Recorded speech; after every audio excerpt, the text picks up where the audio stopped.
आमिर भाई कल बात वलीमे ते गया नहीं? हाँ बिल्कुल गया से। वलीमा ही था नेड़े।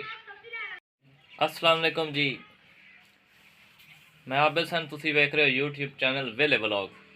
ते जनाब आज दा सुबह सुबह का टाइम है, असी व्लॉग का स्टार्ट कर रहे हैं। आमिर भाई आए हुए साड़ी दुकान ते इधर वेखो जी, ये नमूना के नाम है सरफराज ते सर्दी बड़ी है। आमिर भाई जर्सी शर्सी पाई हुई है, वेखो जी कमल शमल ला तो सट दी ने, असी पाई खने हैं। तो चैनल में सबसक्राइब कर लो जिन्होंने नहीं किया, तो वीडियो में शेयर किया करो, अपनी राय का इजहार कमेंट करो जी।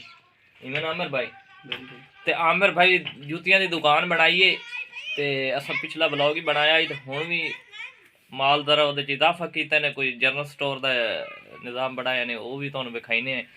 तो चक्कर लईसूँ असा शाम वेले बना भी आमिर भाई, शाम वेले फिर ब्लॉग बनाईने हैं जी। तो तुसी बस सपोर्ट करियो साडी।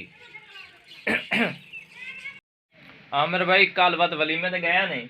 हाँ बिल्कुल गया से। वलीमा ही था नेड़े 73 WBH साढ़े थाई जिले बिहाड़ी दे विच। बड़ा प्रोटोकॉल लेता है। अच्छा बहुत आला आला खाना, आला बहुत वीआईपी वलीमा ते शहर करने चलते पे आप?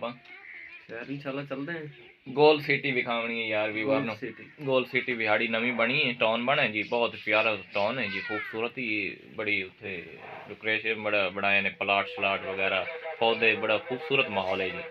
तो आमिर भाई करन चलिए? चलते 2-4 दिन चलिए। हाँ चलो जी असी चलसूँ, तुसी बस ना चैनल सबसक्राइब करो ते आपको पूछना है कहीं हाँ असा निकल चलसूँ, माहौल तुहानू विखाईसूँ जी।